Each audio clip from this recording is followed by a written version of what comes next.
दोस्तों हाल ही में एक आईपीओ आया। आईपीओ का नाम था मैसन वॉल्स इंडिया लिमिटेड। इसकी सब्सक्रिप्शन स्टेटस था 173 गुना, ये ओवर सब्सक्राइब हुआ। लिस्ट हुआ तो कहां लिस्ट हुआ दोस्तों, 100% ऊपर जाके लिस्ट हुआ। 102 का भाव था, 194 के आसपास ये लिस्ट हुआ दोस्तों। ये तो हुआ एक। इसके बाद आया कहान पैकेजिंग, सितंबर में ही आया दोस्तों, कहान पैकेजिंग लिमिटेड।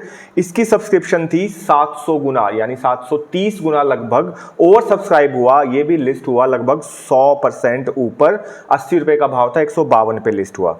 और आगे चलते हैं दोस्तों, बेसिलिक फ्लाई स्टूडियो, ये भी सितंबर में ही आया। सब्सक्रिप्शन स्टेटस 360 गुना ज्यादा सब्सक्राइब हुआ और लिस्ट हुआ 193 गुना ज्यादा, यानी 97 रुपए का ये आईपीओ था, 271 पे जाके लिस्ट हुआ दोस्तों। अगर आप देखेंगे जाके आईपीओ में बहुत लंबी लिस्ट आपको मिल जाएगी। सीपीएस शेपर्स 155 गुना लिस्टिंग, ठीक है दोस्तों। इसके बाद विष्णु प्रकाश 47 गुना लिस्टिंग, एरोफ्लेक्स 51 गुना लिस्टिंग, और संगारनेर इंजीनियर्स लिमिटेड, संगारनेर एनर्जीज लिमिटेड, ये हुआ लिस्ट 216% ज्यादा ऊपर के भाव पे, 83 रुपए का शेयर था, 250 पे जाके लिस्ट हुआ। एकदम से आपका पैसा 3 या 3.5 गुना हो गया सिर्फ 10 या 15 दिन के अंदर।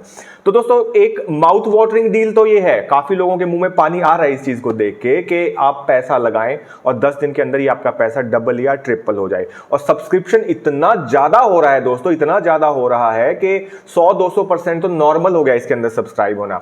अगर हम बात करें सितंबर के अंदर लगभग 100 ऐसे आईपीओ आ गए जिनके अंदर 40-50 से ज्यादा गुना से ज्यादा सब्सक्रिप्शन हुआ।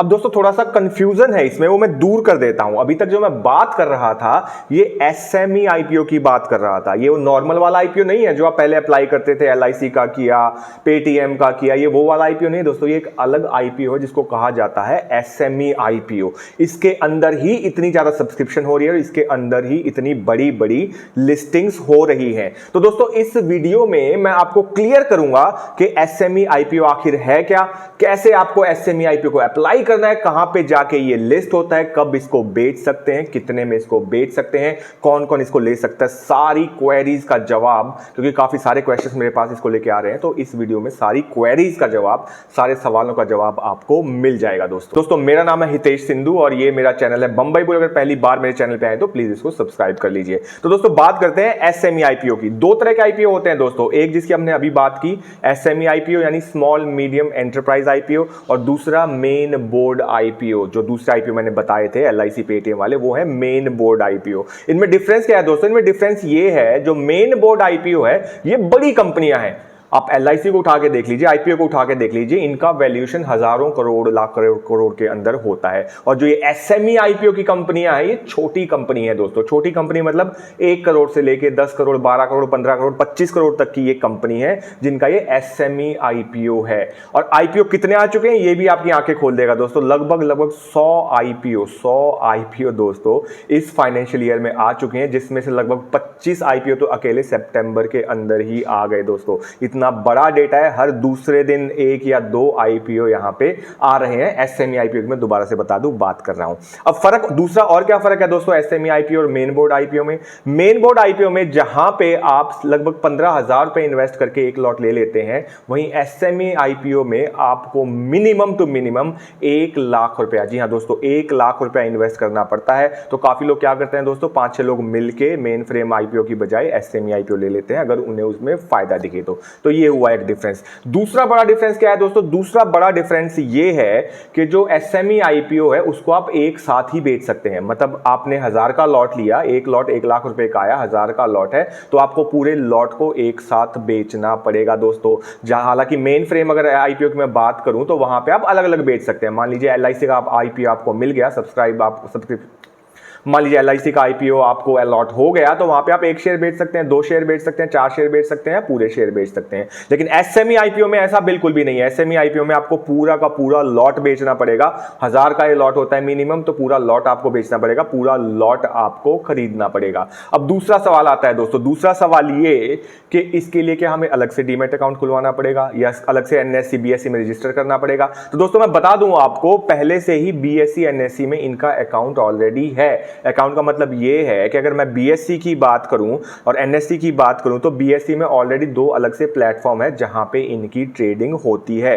बीएससी का प्लेटफॉर्म है उसको कहा जाता है बीएससी एसएमई प्लेटफॉर्म, और इसी तरीके से जो एनएससी ने निकाला है, अब एनएससी भी पीछे क्यों रहेगा, एनएससी कहेगा मुझे भी एक ऐसा प्लेटफॉर्म चाहिए जिसपे एसएमई कंपनियों की, स्मॉल मीडियम एंटरप्राइज कंपनियों की ट्रेडिंग हो सके। क्यों फायदा क्या है दोस्तों, फायदा ये है कि लिस्टिंग का पैसा मिलता है, ट्रेडिंग का पैसा मिलता है। तो एनएससी ने भी अपना एक अलग से एक्सचेंज नहीं कहूंगा, एक प्लेटफॉर्म बना रखा है जिसको कहा जाता है एनएससी एमर्ज प्लेटफॉर्म। जी हां, तो दोनों हो गए, बीएससी का बीएससी एसएमई प्लेटफॉर्म, एनएससी का एनएससी एमर्ज प्लेटफॉर्म जिसके ऊपर इनकी ट्रेडिंग होती है। अब सवाल वही आता है दोस्तों, क्या मुझे अलग से अकाउंट खुलवाना पड़ेगा? जी नहीं, आपको अलग से अकाउंट नहीं खुलवाना पड़ेगा, अलग से आपको रजिस्टर नहीं करना पड़ेगा।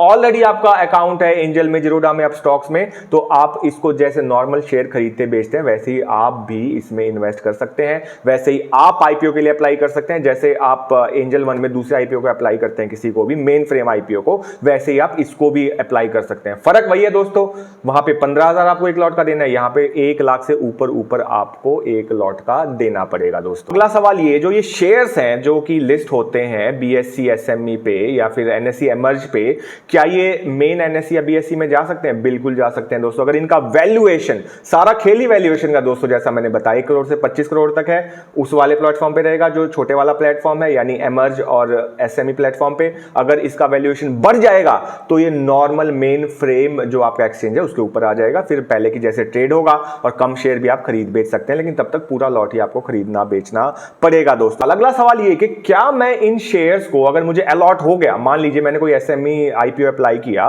वो मुझे अलॉट हो गया, तो मैं उसको बेचूंगा कैसे और कहां पे बेचूंगा? तो दोस्तों ये शेयर जैसे आपके दूसरे आईपीओ वाले शेयर आते हैं आपके अकाउंट में, ट्रेडिंग डीमैट अकाउंट में, उसी तरीके से ये शेयर भी आपके नॉर्मल डीमैट अकाउंट के अंदर ही आएंगे। अब इसको बेच कब सकते हैं दोस्तों? बेच जैसे उसको आप बेच सकते थे, जैसे ही मार्केट के अंदर ट्रेडिंग शुरू हो वहीं पे आप बेच सकते हैं। ऑर्डर कब लगा सकते हैं दोस्तों? आज मान लीजिए लिस्ट होना है, अभी 8 बजे है, तो 9:45 पे आप इसके ऊपर ऑर्डर लगा सकते हैं, और 10 बजे जैसे ही मार्केट खुलेगी अगर आपके ऑर्डर का प्राइस आया तो ये आपका बिक जाएगा दोस्तों, जैसे दूसरे शेयर आप बेच सकते थे। शर्त वही है दोस्तों कि पूरा लॉट बेचना पड़ेगा, 1000 का लॉट है, 1000 का लॉट बेचना पड़ेगा, 1000 का लॉट खरीदना पड़ेगा दोस्तों। सबसे बड़ा सवाल जो उठता है वो ये, क्या ये आईपीओ सेफ है? जिस तरीके से लिस्टिंग हो रही है, मतलब कि 100 गुना, 200 गुना, 300 गुना तक ज्यादा लिस्टिंग इसके अंदर हुई है दोस्तों। सोचिए 1 लाख रुपया लगाया, एक ही दिन में 3 लाख बन गया, अदरवाइज कितने दिन मेहनत करनी पड़ती है 1 लाख को 3 लाख बनाने के लिए। तो सवाल यही उठता है दोस्तों, क्या ये सेफ है?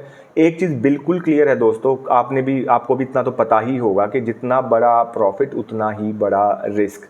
ये तो मार्केट का एक शाश्वत सनातन सच है कि जितना प्रॉफिट होगा उतना ही बड़ा रिस्क भी होगा। तो बिल्कुल रिस्क है दोस्तों इसके अंदर। सबसे बड़ा रिस्क ये है दोस्तों कि ये लॉट टू लॉट ही ट्रेड होता है, मतलब पूरा लॉट आपको खरीदना पड़ेगा, पूरा लॉट आपको बेचना पड़ेगा। दूसरा बड़ा रिस्क ये है दोस्तों कि ये एक स्टार्टअप कंपनियां होती हैं जिनके पास पैसा कम होता है, और सेबी का भी इसके अंदर ज्यादा इंटरफेरेंस है नहीं, एक्सचेंज के ऊपर सीधा ये लिस्ट हो जाते हैं। जो मेन फ्रेम आईपीओ आता है सेबी उसके अंदर पूरा वैल्यूएशन जांच करती है, बाकी डॉक्यूमेंट्स चेक करती है, लेकिन इसके अंदर सेबी ऐसा कुछ नहीं करती है, ये एक्सचेंज के ऊपर ही डिपेंड करता है, तो थोड़ा सा रिस्की होता है। ना तो इसके प्रमोटर्स के बारे में ज्यादा हमें पता होता है, जो बड़ी कंपनियां हैं, देखिए जो कुछ कंपनियां हैं जिनके बारे में पता होता है, लेकिन काफी सारी कंपनियां ऐसी हैं जिनके बारे में ज्यादा कुछ हमें पता नहीं होता, कौन प्रमोटर है, किसका पैसा लगा हुआ है, मैनेजमेंट क्या है, पीछे क्या वैल्यूएशन है, कुछ भी नहीं पता होता है। तो थोड़ा सा तो गैम्बल इसके अंदर है ही, इसीलिए इतना ज्यादा प्रॉफिट भी इसके अंदर मिलता है दोस्तों। दूसरा दोस्तों, जैसे मैंने आप लोगों को बताया कि मार्केट वैल्यूएशन काफी कम होती है, जिसकी वजह से इसके अंदर मैनिपुलेशन के चांसेस भी बढ़ जाते हैं दोस्तों। एक और बात है, जो इसके अंदर ट्रेडिंग होती है मोस्टली आप देखेंगे अपर या लोअर सर्किट के अंदर ही चलती है। यू नेवर नो, एक बार लोअर सर्किट के अंदर आ गया तो कहां तक नीचे गिरेगा, रोज 5% गिर के कहां तक इसका वैल्यूएशन खत्म हो जाएगा। तो रिस्क है तो बड़ा है दोस्तों, प्रॉफिट है तो वो भी बड़ा है। तो सेलेक्टिव एसएमई आईपीओ के अंदर आप इन्वेस्ट कर सकते हैं। कोई कंपनी बहुत शानदार है जिसके बारे में आपको पता है, उसके अंदर आप इन्वेस्ट कर सकते हैं। अगर अब मुझसे आप मेरी पर्सनल राय पूछेंगे तो क्या इसके अंदर इन्वेस्ट करना चाहिए? देखिए, अगर आप एक बड़े ट्रेडर हैं और आपके अंदर रिस्क लेने की कैपेबिलिटी है तो ही आप सेलेक्टिव आईपीओ के अंदर इन्वेस्ट कर सकते हैं। एसएमई आईपीओ की मैं यहाँ पे बात कर रहा हूँ, अदरवाइज रिस्क लेने की कोई जरूरत नहीं है दोस्तों। होप दोस्तों अब आप लोगों को समझ में आ गया होगा कि एसएमई आईपीओ आखिर है क्या, कैसे इसमें इन्वेस्ट करना है, कैसे इसको बाय करना है, कैसे इसको सेल करना है, कहां पे आप इसका ट्रेड कर सकते हैं, सारी बातें आपकी समझ में आ गई होंगी दोस्तों। अगर वीडियो अच्छा लगा तो प्लीज सब्सक्राइब कर लीजिए। कोई और आपके क्वेश्चंस है, कोई आपकी क्वेरीज हैं तो डेफिनेटली कमेंट सेक्शन में जाके आप मुझसे पूछ सकते हैं दोस्तों, मुझे मैसेज कर सकते हैं। टेलीग्राम है, इंस्टाग्राम है दोस्तों, इसके अलावा फेसबुक है, व्हाट्सएप भी आप मुझे कर सकते हैं दोस्तों। टेलीग्राम को सब्सक्राइब करना बिल्कुल भी मत भूलिएगा दोस्तों, क्योंकि लाइव फीड जो भी आती है वो टेलीग्राम के ऊपर ही मैं देता हूं दोस्तों। तो दोस्तों मिलेंगे मेरे अगले वीडियो में, तब तक के लिए नमस्कार, सत श्री अकाल, खुदा हाफिज और जय हिंद।